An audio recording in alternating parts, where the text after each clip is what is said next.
Hello everyone, this is Iqlaq Khan. Today in this video what we are going to discuss is the goal of 5-year plans. This is the second video in the series of chapter 2nd of Indian economy, where we have started our chapter Indian economy in the period of 1950 and 1990. In this chapter what we have discussed is the situation of Indian economy on the eve of independence and the central problem of our economy. We have discussed what to produce, how to produce, for whom to produce. Then we move the types of economic system. Over here we have seen what is the economic system, the capitalist, socialist and mixed economy with example of some countries. Then we have seen how these economic systems and are solving various central problems like what to produce, how to produce and for whom to produce. Hope the concept was clear to you.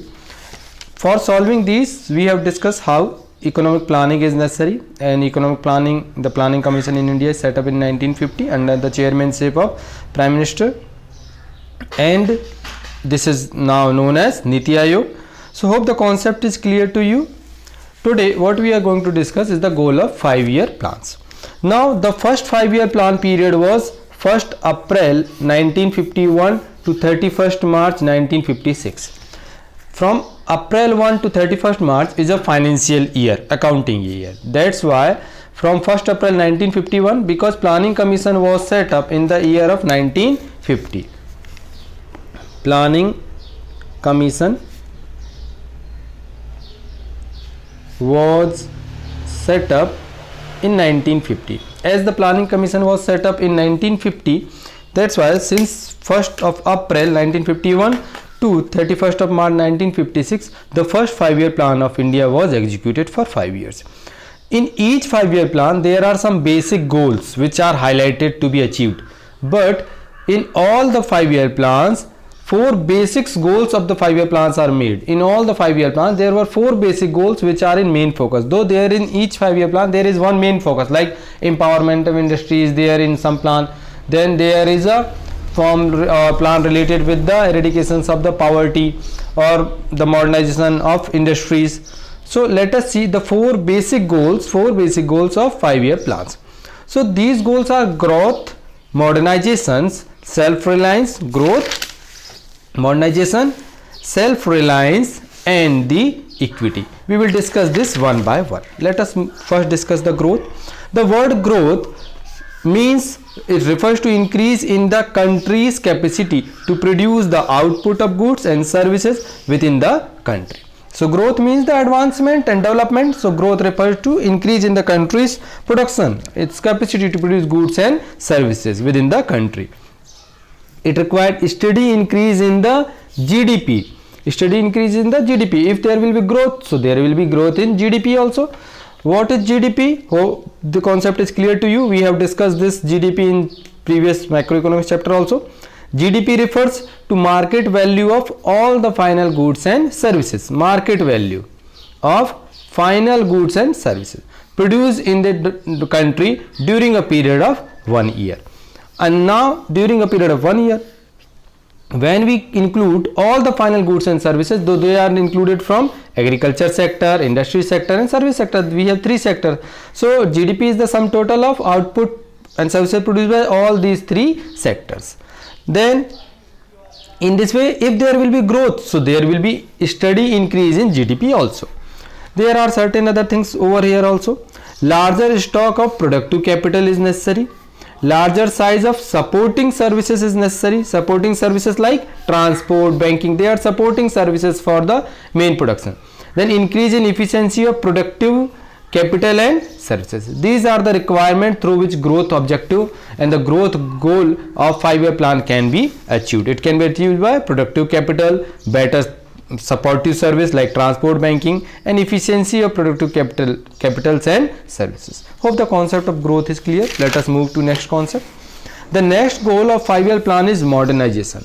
When we talk about modernization, it's not just related with the adopting new technology or enhancement or innovation, but it is also related with modernization of society.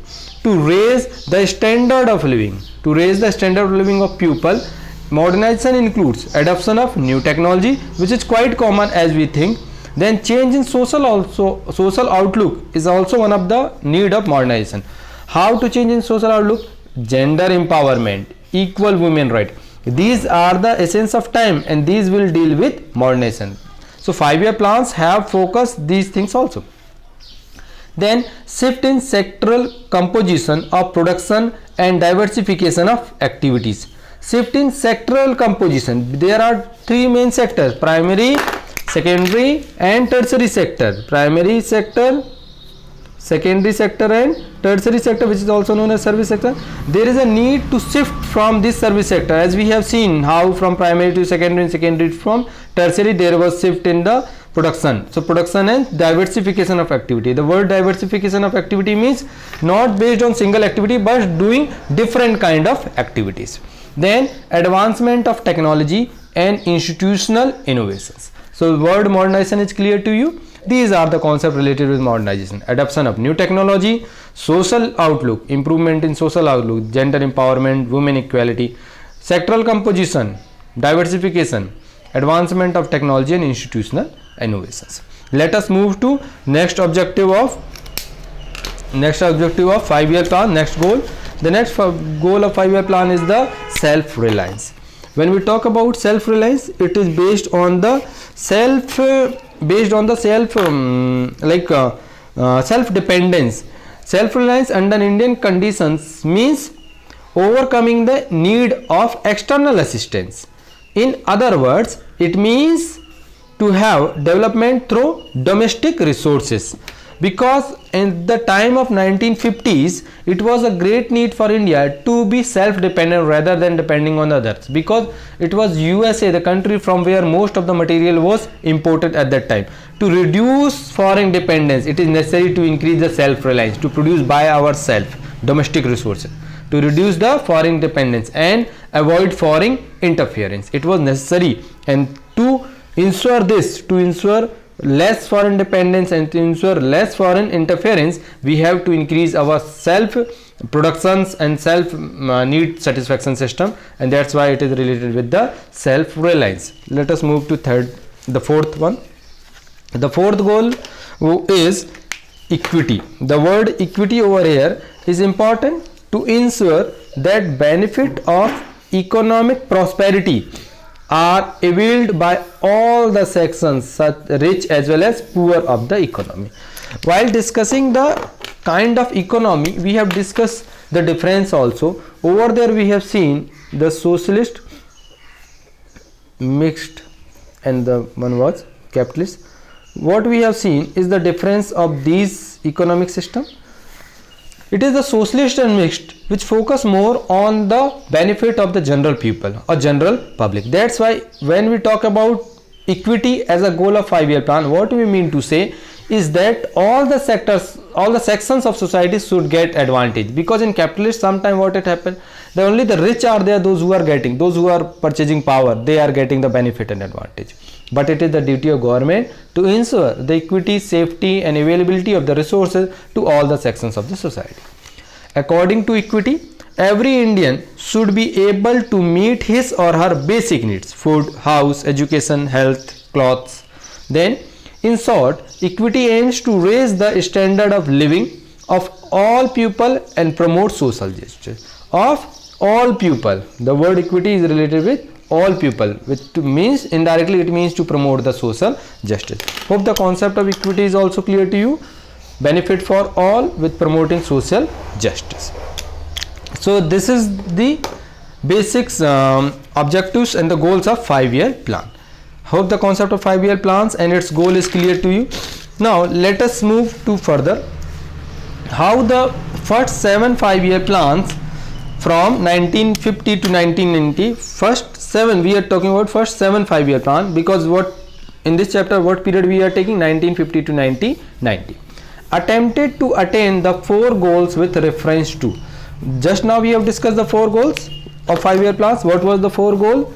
The goal was growth, we have discussed, then modernization we have discussed, after modernization we have discussed the self-reliance, and what else we have discussed is the equity.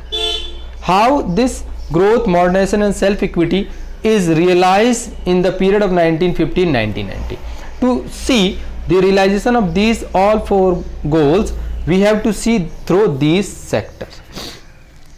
the agriculture, industry and trade.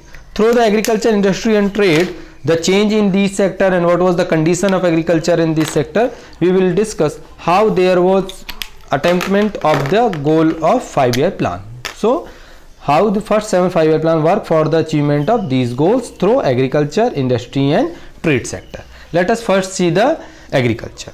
Agriculture, as you all know, was the basic activities performed by most of the Indian on the eve of independence. Not less than 70% of the Indian people is directly or indirectly based on agriculture for their livelihood.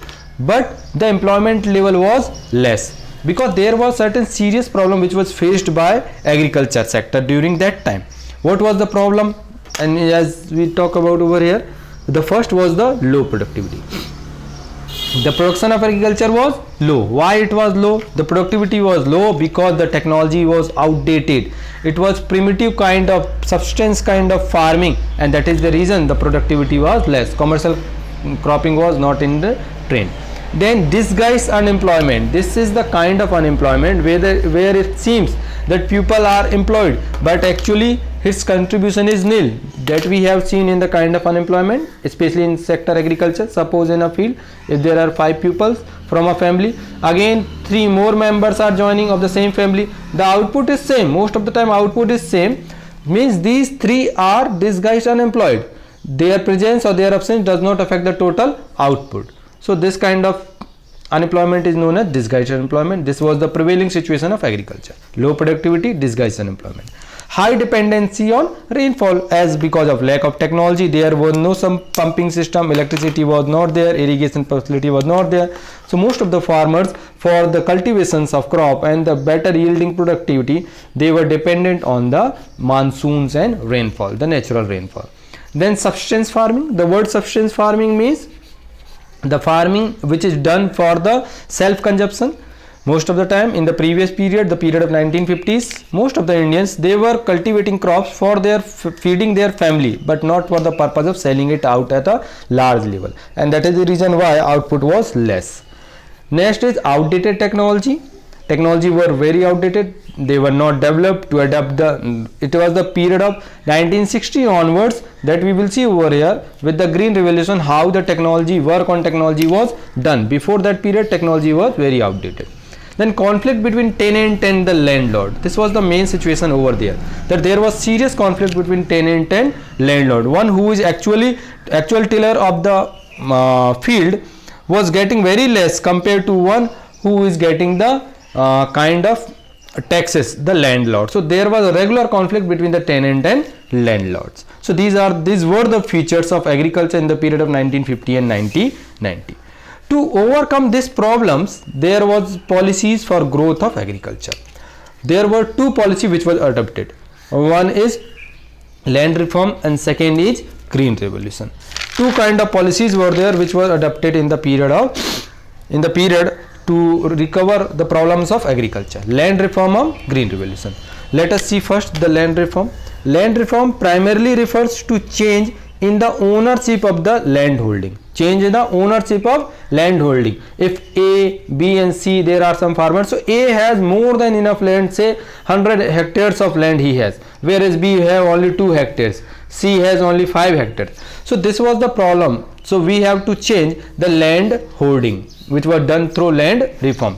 For attaining a rational land distribution pattern and visible farming structure, because it was not the visual farming structure and there was no rational land distribution. There was a farmer who had more than thousands, sometime more than 1,000 and 2,000 acres of land, and there were some those who had even nothing, but they were working as a landless labor in the field of other. And it was done through land reforms. Various kind of land reforms were there. And in this land reform, first was the abolition of intermediaries. There was intermediaries in between to give incentives to actual tiller to make improvement. It brought 200 lakh tenants into direct contact with the government. The intermediaries between the government and the actual tillers, the tenants, there were certain intermediaries. Intermediaries means the middleman. So these intermediaries, middlemen were abolished because they were taking most of the profit, and through this 200 lakhs of tenant they came into direct contact with the government. Hope the concept of abolition of intermediaries and middlemen is clear. Next is the land ceiling. It refers to fixing the specified limit of land which could be owned by individual. Land ceiling, fixing a limit, fixing the specified limit of land which could be owned by an individual, means one individual cannot keep a particular amount more than a particular size of land, and this concept is known as land ceiling, fixing a amount size of land. Then the purpose of land ceiling was to reduce the concentration of land ownership in the few hands. As I told you, there are some farmers who had more than thousands and 2000 hectares and acres of land. Help to promote equity in agriculture. This land ceiling help promote equity in agriculture with the equal distribution.